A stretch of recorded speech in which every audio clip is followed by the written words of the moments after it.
우리가 그동안 로마서를 중심으로 복음에 대한 말씀을 함께 나누었습니다. 오늘이 마지막 시간입니다. 그런데 아름다운 보름달의 배경색은 검은색, 밤하늘인 것처럼 그리스도의 복음이라는 아름다운 이야기의 배경에는 인류의 죄악이라는 아주 어두운 이야기가 깔려 있죠. 그래서 로마서는 복음을 설명하기 위해서 먼저 우리의 죄악의 이야기부터 하게 되는 겁니다. 원래 우리는 죄 때문에 인생이 꼬인 사람들입니다. 그리고 죄 가운데서 멸망할 수밖에 없는 인생들이죠. 여러분, 죄는요, 그 결과가 생각보다 굉장히 심각합니다. 2017년에 떠들썩하게 뉴스가 나왔었는데 북한의 김정은의 형이라는 김정남이 말레이시아에서 VX라는 동물에 의해서 암살을 당한 사건이 있었습니다. 이 VX라는 게 얼마나 지독한 독인지 피부에 딱 한 방울만 묻어도 사람이 죽는다고 그래요. 최근에는 또 다른 뉴스가 뜨기 시작했죠. 좀비 마약이라고 불리는 펜타닐 때문에 막 뉴스에 뜨고 난리가 났었는데, 이 펜타닐은 2mg만 가지고도 사람이 죽을 수 있다고 그럽니다. 좁쌀 무게가요 6mg이래요. 그러니까 2mg은 얼마나 작은 건가요? 그리고 그 반의 반만 먹어도 사람이 좀비처럼 변해가지고 모든 능력들을 다 상실한다고 그러죠. 여러분, 죄가 그런 거예요. 우리가 보기에는 되게 작아 보이는데 그 결과는 굉장히 심각하죠. 에덴 동산 중앙에 있는 선악과의 열매를 하나 따먹은 게 뭐 그리 대단한 죄겠어요. 그런데 그 결과는 에덴 동산에서 쫓겨나고 결국은 죽는 거였습니다. 롯의 아내가 불로 멸망하는 소돔성을 한번 돌아본 게 뭐 그리 큰 잘못이겠어요. 하지만 그 결과는 자신의 몸이 소금 기둥이 되어서 죽는 거였죠. 주인에게서 받았던 한 달란트를 땅에 묻어 두었다가 나중에 주인한테 되돌려준 게 뭐 그리 큰 잘못이겠어요. 그런데 그 결과는 바깥 어두운 데 쫓겨나서 슬피 울며 일을 가는 거였습니다.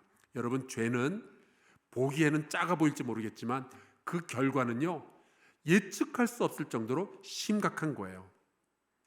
그런데 세상에는 두 가지 죄가 있죠. 알고 짓는 죄와 어떤 죄가 있죠? 모르고 짓는 죄가 있습니다. 여러분은 둘 중에 어떤 죄를 더 많이 지으셨어요? 잘 모르겠죠. 모르고 지은 죄는 기억도 없습니다. 저와 우리 교회 사역자들이 매주 교회 주변 이 지역을 뺑 돌아다니면서 쓰레기를 전부 줍습니다. 벌써 7년째 저희가 매주 하고 있는데 쓰레기 중에서 한 90% 정도는 담배꽁초, 담뱃갑, 그리고 술병들이에요. 그런데 어떤 사람들은 그걸 버릴 때 화단의 숲풀 사이에, 이파리 사이에, 꽃잎들 사이에 안 보이게 싹 구겨서 집어 넣어 놓습니다. 그러면 이제 제가 그거를 줍다가 속으로 그러죠. 차라리 길바닥에 버려라 자식아. 청소라도 쉽게. 그런데 이렇게까지 막 숨겨 놓는 걸 보면은 이 사람도 나름 죄의식이 있는 것 같아요. 이거 남들한테 보이면 안 되니까 숨겨 놓는 거죠. 그런데 가끔 보면은 말도 안 되는 정말 상식 바깥의 죄를 지어 놓고서도 죄의식조차 보이지 않는 사람들이 있습니다. 폭탄 테러로 사람을 죽이고 나서도 뻔뻔하게 알라후 아르바크, 신은 위대하다 막 외치는 무슬림 과격주의자들도 있고, 아니 어떻게 사람이 저럴 수가 있나 싶어요. 또 길거리에서 자기랑 아무 관련도 없는 사람을 괜히 찔러 죽이고 나서도 그냥 화가 나서 그랬다. 아니 말이나 됩니까? 그러니까 죄를 죄라고 생각도 못하는 사람들이 있는 거예요. 그런데 그게 그들만의 이야기이면 좋겠는데 그렇지가 않죠. 우리도 죄의식도 가지질 못했는데 이미 죄로 낙인 찍힌 행동들과 생각이 얼마나 많이 있는지 모릅니다. 얼마 전에 그 크리스천 유산 기부 운동을 하시는 분이 이런 이야기를 했더라고요. 넉넉한 재정을 가지고도 오직 자기 자신만을 위해서 돈을 쓴다는 것은 하나님의 재정에 손을 대는 일입니다. 저는 그 이야기를 듣고 나서 뜨끔하더라고요. 내가 생각하지 못했었구나, 이 부분을. 여러분, 사람은 숨만 쉬어도 죄를 짓고 있다는 말이 괜히 나온 말이 아니더라고요. 그래서 우리는 알고도 짓고 모르고도 짓고 이 모든 죄들 때문에 멸망을 다 예약을 해 놓은 거예요. 아무리 우리가 도를 닦고 참선을 하고 율법을 지켜도 시간이 흐르면 흐를수록 우리의 죄악의 기록은 선행의 기록보다 압도적으로 많아지게 되어 있습니다. 그래서 우리는 점점 구원에서 멀어지게 되는 겁니다. 여러분, 벼룩이가 있잖아요. 톡톡 튀는 벼룩들. 이게 점프를 열심히 하면은 63빌딩 옥상까지 올라갈 수 있을까요? 여러분, 벼룩이 얼마나 대단한 능력을 가지고 있는 거 아니? 자기 키의 100배를 점프할 수 있다 그래요. 그러니까 만약에 제가 벼룩이잖아요. 그러면 저는 180m를 뛸 수 있는 거예요. 자, 벼룩이 열심히 점프하면은 63빌딩 옥상까지 뛰어 올라갈 수 있을까요? 여러분, 벼룩은요 몸 길이가 3mm예요. 그러니까 얘가 100배로 높이 뛰어봤자 30cm 겨우 뛰는 거예요. 그러니까 이 벼룩들이 63빌딩 1층 화단에 모여가지고 아무리 박을 걸면서 막 바짝바짝 뛰어다녀도 63빌딩까지는 이를 능력이 없죠. 그래서 옛말에 이런 말이 있습니다. 뛰어봤자 벼룩이다. 그러다가 어느 날 산에서 돌을 닦고 내려온 벼룩이 자그마치 50cm를 뛰었어요. 그럼 이제 다른 벼룩들이 그걸 보고 그러겠죠. 대박, 50cm를 뛰다니. 그러면서 이 벼룩을 따르는, 스승으로 모시는 벼룩들이 막 생겨날 거예요. 근데 어떤 벼룩은 그러죠. 산은 산이요 물은 물이로다. 벼룩은 그냥 이렇게 살다가 죽는 거다. 뛰는 게 다 무슨 소용 있냐. 그런데 어느 날 소식이 들려오는 겁니다. 옥상에 올라간 벼룩이 있다는 거예요. 어떻게 올라갔냐? 엘리베이터를 탔대. 여러분, 이게 우리의 구원의 이야기예요. 우리는 아무리 뛰고 아무리 돌을 닦아도 구원에 이를 방법이 없습니다. 뛰어봤자 벼룩이에요. 근데 하나님이 도와주시면 구원이 가능해지는 거죠. 복음은 하나님이 우리를 그냥 내버려 두지 않으신다는 거예요. 우리를 죄 가운데 그냥 버려두고 멸망받도록 기다리시는 것이 아니라 인간의 몸을 입고 이 땅에 오시는 거죠. 그리고 그분의 능력으로 마치 엘리베이터처럼 우리를 이끌고 구원의 자리로 인도하여 주시는 겁니다. 그분이 바로 예수 그리스도이시고요. 그래서 이 예수를 믿으면 우리가 멸망하지 않고 영생을 얻게 되는 겁니다. 우리의 능력이 아니라 하나님의 능력으로 우리가 구원을 얻게 되는 거예요. 구원은 우리의 일이 아니고 아버지의 일이었어요.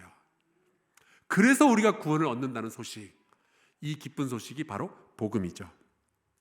그래서 사도 바울은 로마서의 앞부분에서는 아주 길게 우리의 죄와 하나님의 은혜와 구원의 역사에 대해서, 믿음에 대해서, 그리고 성화의 과정에 대해서 설명을 하죠.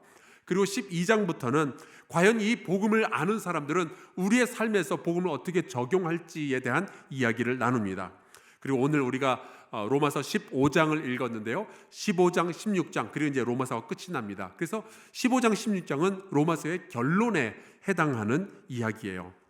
그래서 이제 복음을 깨달았고 이 복음을 전하는 전도자가 된 이 사도 바울은 로마서를 어떻게 끝을 내야 멋있게 끝이 날까요?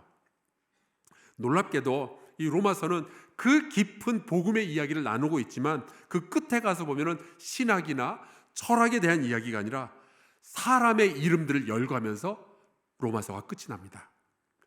오늘 우리가 로마서 15장을 봤는데 로마서 16장에 가서 보면요, 27명의 예수 믿는 사람들의 이야기가 나와요.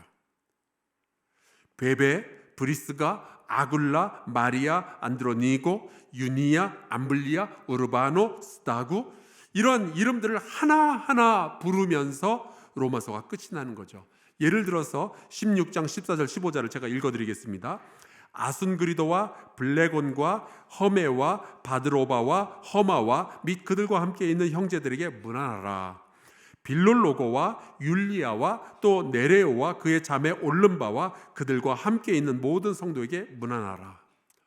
아니, 그렇게 세밀하고 깊게 복음을 설명했던 이 로마서가 왜 발음하기도 어려운 사람들의 이름을 열거하면서 끝이 나고 있을까요? 여러분, 여기에서 우리는 중요한 사실을 하나 깨닫게 되는데, 여러분, 복음은요, 예수를 믿는 사람들의 공동체로 완성이 되는 거예요. 복음은 성도들에게 전달이 되고 이 성도들은 또 복음을 세상에 증거해야 되는 거죠. 여러분, 복음은 내가 잘 알았다고 깨달았다고 끝날 일이 아니고 이 복음을 아는 사람들이 함께 만나고 공동체를 형성하고 사람이 사람의 이야기를 들어주고 그들을 격려하고 그들과 함께 기도하고 이런 공동체를 통해서 예수 그리스도의 몸을 세우는 데까지 나아가야 하는 겁니다. 복음은 머릿속에 들어있는 신학으로 끝날 일이 아니고 사람들과의 사랑으로 이어져야만 하는 거죠. 복음의 시작은 하나님께서 사람을 사랑하는 거잖아요. 복음의 결론은요, 사람이 사람을 사랑하는 거예요. 그래서 로마서는 복음의 이야기가 결국에는 교회 성도들의 이야기로 넘어가게 되는 거죠.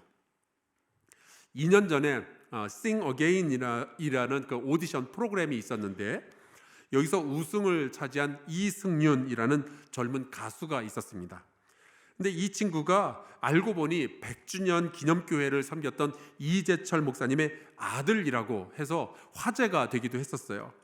근데 이 친구가 부른 노래들 가운데 제가 좋아하는 노래가 하나 생겼습니다. 제목이 달이 참 예쁘다고. 근데 이 노래 가사 중에 이런 내용이 나와요. 방 안에 가득히 내가 사랑을 했던 사람들이 액자 안에서 빛나고 있어. 저도 그래요. 제 방에 가서 보면은 제 아내 사진, 저희 어머니 부모님 사진, 제 아들 사진들, 이런 사진들이 쫙 액자에 끼워져 있죠. 뭐 당연히 여러분도 그럴 거고요. 그런데 그 다음에 이런 구절이 나옵니다. 죽어서 이름을 어딘가 남기기보단 살아서 그들의 이름을 한 번 더 불러볼래. 야, 어떻게 젊은 가수가 이런 생각을 했을까? 이런 감성을 가질 수가 있을까? 참 놀랐습니다. 저는 이 노랫말을 듣는 순간 로마서의 결론이 생각이 나는 거예요. 정말 열심히 복음을 증거한 후에 사랑하는 성도들의 이름을 하나하나 정성스럽게 불러보는 사도 바울의 모습이 떠올랐습니다. 사도 바울이 이 사람들의 이름을 부르기 위해서 사용했던 단어들을 보면 또 가슴이 먹먹해져요. 16장 1절에 보면 일꾼이 등장을 하고 우리 자매라는 표현도 나오고요. 2절에 보면 성도라는 말, 또 보호자라는 말도 나오고 동역자 브리스가, 내가 사랑하는 에베네도, 많이 수고한 마리아, 나와 함께 갇혔던 유니야, 그리스도 안에서 인정함을 받은 아벨레, 택하심을 입은 루포, 수고하고 사랑하는 버시. 특히 이 버시라는 분의 이름이 헬라어로 하면요, 페르시스라는 이름인데 이 페르시스는 페르시아 여자라는 뜻이에요. 로마 교회에는 이미 유대인들뿐만이 아니라 로마인들, 헬라인들, 그리고 페르시아 사람들까지 함께 모여가지고 같이 신앙생활을 하고 있었던 거죠. 그러니까 바울은 인종차별하는 사람이 아니었어요. 그리스도 안에서 사람을, 성도를 너무나도 소중히 여기는 사람이었던 겁니다. 그래서 골로새서 3장에 보면은 이런 말씀이 나오죠. 거기에는 교회를 뜻해요. 거기에는 헬라인이나 유대인이나 할레파나 무할레파나 야만인이나 스구디아인이나 종이나 자유인이 차별이 있을 수 없나니 오직 그리스도는 만유시요 만유 안에 계시느니라. 사도 바울은 성별이 다르다고 해서, 인종이 다르다고 해서, 국적이 다르다고 해서, 또는 나이가 다르고 출신 성분이 다르다고 해서 성도들을 차별하고 그러는 게 아니라 모든 성도들을 너무너무 소중히 여기고 있는 거예요. 그래서 학교에서 출석부 부를 때처럼 이름만 부르는 게 아니라 이 사람이 나에게 어떤 의미가 있는지, 이 사람이 나에게 얼마나 소중한지 하나하나를 기록하면서 복음에 대한 설명을 마치고 있는 거죠. 물론 때로 우리는요, 복음의 내용을 설명할 필요가 있습니다. 왜 우리가 죄인인지, 왜 예수 외에는 구원이 없는지, 설교를 통해서 혹은 성경 공부를 통해서, 우리가 묵상을 통해서, 순모임을 통해서 성경 안에 있는 진리들을 끄집어내고 그것을 읽고 묵상하고 연구해서 사람들과 함께 나눠야죠. 여러분, 성경을 죽을 때까지 공부하시기를 간절히 축원합니다. 왜냐하면 성경 말씀 없이는 우리가 살 수가 없거든요. 그런데 복음의 결론은요, 사람의 이름을 부르는 거더라고요. 내 기억에 담겨져 있는 소중한 사람들의 이름을 하나하나 불러내며 그들을 위해서 기도하고 그들을 끝까지 사랑하겠다는 이 결단. 여러분, 때로는 우리가 신학에 대해서 집중할 필요도 있겠지만 때로는 우리가 공동체를 소중히 여기고 사랑해야 될 필요가 있는 거예요. 그래서 고린도전서에 보면은 바울이 이렇게 이야기를 하죠. 모든 비밀과 모든 지식을 알고 또 산을 옮길 만한 모든 믿음이 있을지라도 사랑이 없으면 내가 아무것도 아니요. 만약 여러분이 복음을 가진 분들이라면 주변에 있는 사람들을 먼저 사랑하시기를 간절히 축원합니다. 어차피 그게 복음의 결론이거든요. 이 이야기를 뒤집어서 말한다면 교회에서 내가 만나게 되는 사람들을 소중히 여기고 사랑할 수 없다면 우리는 아마 복음을 아직도 제대로 이해하지 못했기 때문에 그런 걸 거예요. 우리가 아무리 복음의 순수성을 외치고 복음의 능력을 외칠지라도 교회 안에서 만나게 되는 성도들을 우리가 사랑하지 못한다면 우리의 복음은 아무것도 아닌 빈 껍데기밖에 없는 거죠.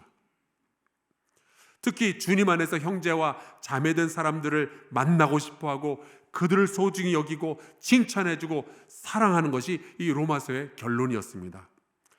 안타깝게도 지난 3년 동안 코로나가 지나가면서 교회는 나가지 않고 대신 혼자서 유튜브나 방송 보면서 신앙생활 하는 사람들이 많이 생겨나고 있다고 그래요. 이들을 가나안 성도라고 부르죠. 가나안을 거꾸로 하면 안 나가거든요.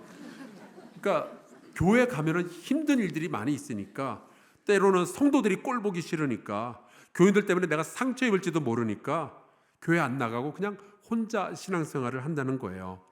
양희송 씨가 쓴 가나안 성도 교회 박신앙이라는 책에 보니까 이런 가나안 성도가 한국에만 줄잡아 한 100만 명 정도가 등장을 했다고 해요. 한국 교회 인구가 800만인데 100만 명이면 8명 중에 1명은 교회 없이 성도들과의 만남 없이 혼자서 신앙생활을 하는 거죠. 근데 사도 바울은 그렇게 하지 않았어요. 교회의 성도들을 소중히 여기고 그들의 이름을 기억하며 그들을 만나려고 하고 그들과 사귀려고 하죠. 여러분, 건강한 복음을 가진 사람은 교회를 사랑하고 성도를 소중히 여기고 사람을 아끼고 사랑하는 겁니다. 물론 여기에도 질서가 있죠. 사람들에 대한 이야기를 할 때 사도 바울이 절대로 놓치지 않는 부분이 이런 거예요. 16장 2절을 보면은 베베라는 여성을 영접할 때 주 안에서 하라 그렇게 이야기를 하고 있고요. 16장 3절에 보면 브리스가와 아굴라 부부에게 문안할 때 그리스도 예수 안에서 하라 그렇게 되어 있습니다. 그런데 교회 다니는 분들하고 친해지다 보면은 너무 친해진 나머지 사람은 좋은데 관계는 좋은데 그리스도의 임재는 좀 불편해하는 경우들이 생기더라고요. 제가 미국의 그 아틀란타에서 교육 전도사로 한 교회를 섬겼었는데 어느 날 담임 목사님이 선교 여행을 가신 거예요. 그래서 제가 교육 전도사지만 그 가정 예배를 좀 인도해야 될 일이 있었습니다. 그래서 한 집에 가서 보니까 속회 모임이었어요. 여러 가정들이 이렇게 같이 모였고, 그래서 이제 어른들을 모아놓고 제가 이제 예배를 같이 드렸습니다. 예배가 끝나고 나니까 식사가 나오더라고요. 그래서 맛있는 식사를 또 했죠. 근데 식사가 다 끝난 다음에 거기 앉아 계신 성도들이 저를 이렇게 계속 쳐다보는 거예요. 왜들 그러시나 했는데 눈치가 예배도 다 드렸고 밥도 드셨으니까 전도사님은 가주시면 좋겠다라는 그런 눈치가 보였어요. 나중에 알고 보니까 그 속회 모임은요, 예배가 1부, 식사가 2부, 그리고 비밀 순서가 3부로 있었는데 딴 게 아니고 그 집에는 노래방 기계가 하나 있었거든요. 그래서 집사님, 권사님들이 그 기계 앞에 모여 앉아가지고 다들 돌아가면서 노래도 부르고 맥주도 마시고 그러는 거예요. 그거를 해야 되는데 전도사가 눈치도 없이 가만히 앉아 있으니까 좀 갔으면 좋겠다라는 눈치를 보냈던 거죠. 물론 그리스도인들이 모였을 때 우리가 솔직 담백한 것도 참 좋지만 톡 까놓고 이야기하는 그런 투명한 것도 참 좋지만 여러분, 그리스도 안에서 성도들을 사귀시기를 간절히 축원합니다. 그리스도인의 품위를 잃어버리면 안 되겠어요.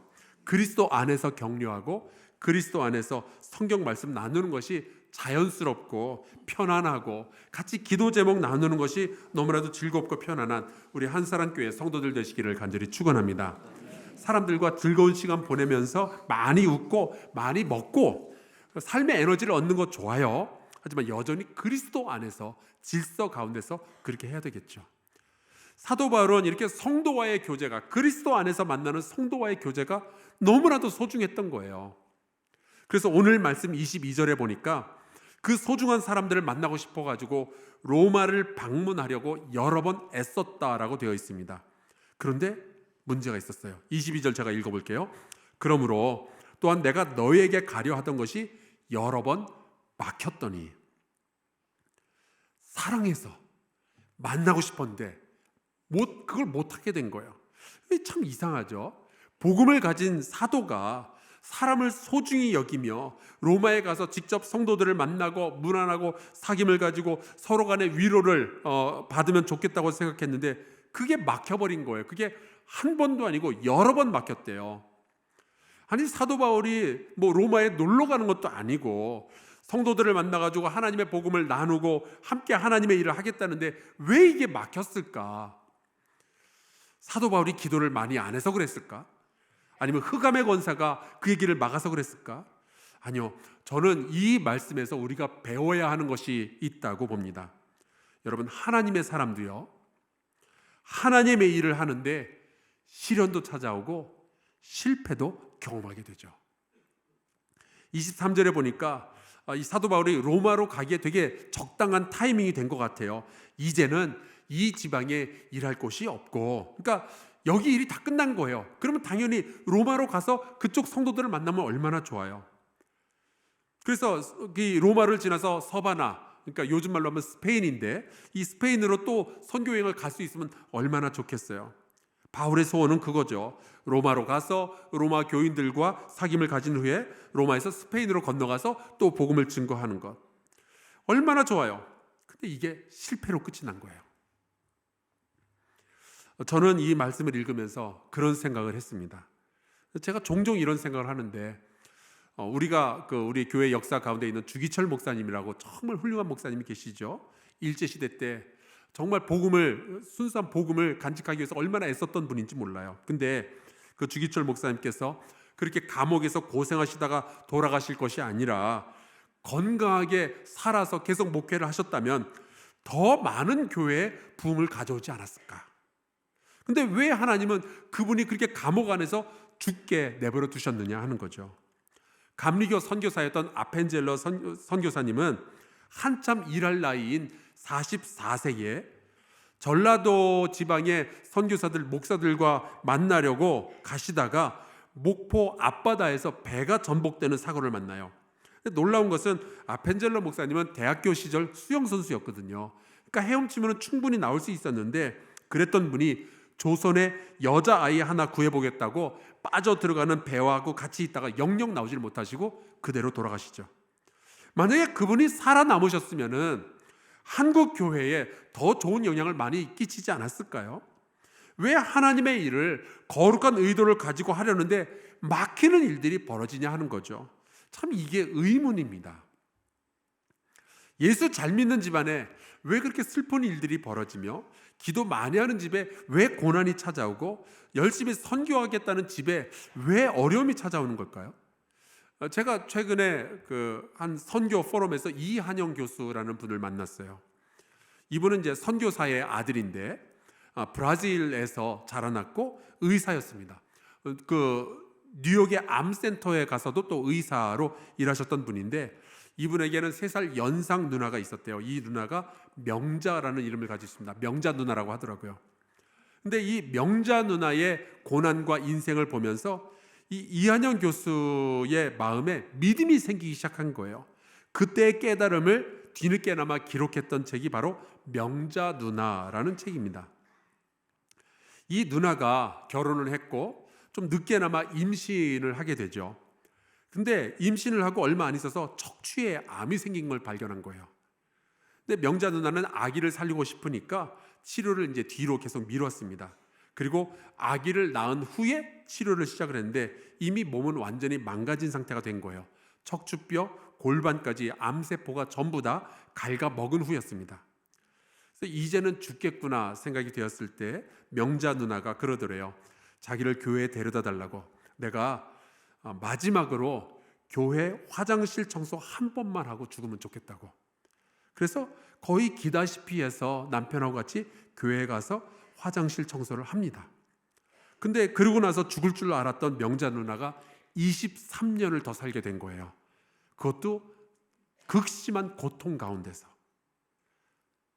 그리고 23년 내내 주말이면은 잘 움직이지도 못하는 몸을 끌고 교회에 기어이 와서 화장실 청소를 하고요. 그렇게 23년 동안 고통 가운데서 신앙을 가졌는데 고통을 겪는 누나를 바라보면서 이한영 교수는 하나님을 만나게 되죠. 그리고 의사직을 포기하고 신학을 공부해서 목사가 됩니다. 그리고 지금은 한국에 들어와서 신학교의 학생들을 가르치고 있어요. 아니, 왜 믿는 사람들에게 이런 일들이 벌어지는 걸까요? 욥은 하나님을 그렇게 잘 섬겼는데 왜 이런 고난을 당하는 걸까요? 어쩌면 우리에게 있어서 가장 큰 의문은 예수 그리스도의 십자가죠. 아니, 예수님께서 설교자 생활을 3년을 하셨는데 3년 만에 십자가에서 사형을 당하셨어요. 아니, 3년이 아니라 6년을 가르치셨으면 얼마나 더 좋았을까. 또 예수님께서 부활하신 후에 제자들하고 40일을 지내셨는데 40일이 아니라 100일을 함께 있었으면 얼마나 좋았을까. 365일을 함께 계셨으면 얼마나 더 좋았을까. 근데 하나님의 생각은 우리의 생각하고 너무 다른 거예요. 내가 계획하는 것과 하나님이 계획하는 게 너무 다른 거죠. 이 차이가 생겼을 때 우리는 어떻게 해결하면 좋을까요? 사도 바울은 거룩한 의도를 가지고 선한 일을 하려고 했는데, 성도들을 만나서 사랑을 나누려고 했는데 그게 막혀버리죠. 근데 사도 바울은 이 일 때문에 불평하지 않습니다. 이 일 때문에 실망하지도 않아요. 이 일 때문에 하나님의 선하심을 의심하지도 않습니다. 대신 로마의 성도들을 만나서 사랑할 수 없다면 예루살렘의 성도들을 사랑하겠노라 라고 이야기를 하죠. 마게도냐와 아가야에 있는 교회의 사랑을 예루살렘에 있는 가난한 성도들에게 전해주는 일을 시작을 하는 거예요. 모든 판단은 하나님께 다 맡기고 나는 그리스도 안에서 계속 성도를 사랑하겠다 하는 것이 오늘 우리가 함께 읽은 로마서 15장의 이야기입니다. 저는 이 말씀을 읽으면서 자유가 이런 거구나 하는 것을 깨달아요. 우리는 흔히 그렇게 생각하죠. 자유는 내가 뜻하는 것을 내 마음대로 할 수 있는 거다. 근데 아니에요. 사도 바울에게 있어서 자유는 하나님의 뜻에 나의 모든 것을 다 맡겨버린 거예요. 그러니까 진정한 자유가 있는 거죠. 우리는 어떨까요? 신앙생활 하다 보면은 좀 실망스러운 일들 있지 않습니까? 아니, 권사님이 어떻게 나한테 그럴 수가 있어? 아니, 교회가 어떻게 이럴 수가 있어? 목사님이 왜 그런 말씀을 하셔? 나에게 왜 이런 일들이 벌어져? 하지만 여러분, 우리는 죄악 가운데 있다가 하나님의 은혜로 구원받은 사람들이잖아요. 우리는 복음을 받은 사람들이잖아요. 그래서 우리가 해야 할 일은 그때 화를 내는 게 아니라 그리스도 안에서 형제와 자매된 이들을 계속 사랑하는 거죠. 하나님께 모든 것을 다 맡기고 오직 내 앞에 주어진 그 사명을 다시 한번 감당하겠다는 것이 은혜로 구원받은 사람들이 해야 할 일인 거예요. 복음을 받을 자도 성도들이고 복음을 전할 자도 성도들이니까 내 주변에 있는 나의 형제, 나의 자매들을 더 깊이 사랑하는 우리 성도들 되시기를 간절히 축원합니다. 특별히 다음 주에는 이제 새롭게 집사, 권사, 장로님들이 이제 선출이 되는데 여러분 그분들을 소중히 여기고 축복해 줄 수 있기를 바라요. 복음의 결론은 주님이 우리를 사랑하신 것처럼 우리도 서로 사랑하는 거죠. 우리가 서로 사랑할 때 우리가 예수님의 제자라는 것이 세상에 드러나게 될 겁니다. 사귐의 기쁨이 우리 성도들 가운데 충만하시기를 간절히 축원합니다. 우리 같이 이 찬송을 부르고 기도하면 좋겠는데, 오래된 노래예요. 축복송이라는 노래인데, 혹시 여러분 옆에 앉은 분이 뭐 잘 아는 분이다 싶으면 손을 한번 잡고 이 찬양을 불렀으면 좋겠습니다. 서로를 좀 축복하는 찬양이거든요. 복음 안에서 우리가 형제 자매가 되었어요. 우리가 서로 사랑하지 않으면 복음이 진짜라고 누구에게 말할 수 있겠어요? 우리 같이 이 찬양 부르면서 서로를 축복하고 그리고 기도하는 시간 갖도록 하겠습니다.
족속이여 너는 택한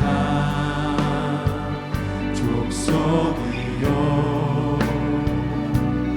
왕같은 제사장이며 거룩한 나라 하나님 소유된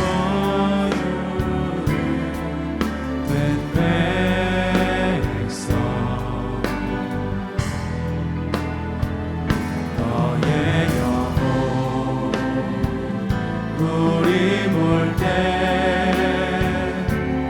얼마나 사랑스러운지 너의 영혼 통해 큰 영광 받으시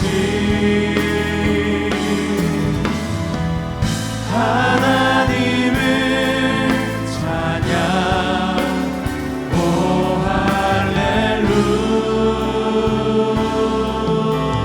할렐루야. 우리 함께 기도합시다. 우리 옆에 있는 성도들을 함께 축복하며 기도하면 좋겠어요. 또 내가 아는 성도들의 이름을 부르며 축복하고 기도합시다. 하나님, 지금 함께 예배드리는 우리 성도들을 복되게 하여 주옵소서. 우리 교회 공동체가 그리스도의 사랑과 섬김으로 가득 채워지게 하여 주옵소서. 은혜로 구원받은 교회가 사람들을 소중히 여기며 사랑하게 하여 주옵소서. 동성으로 같이 기도하겠습니다.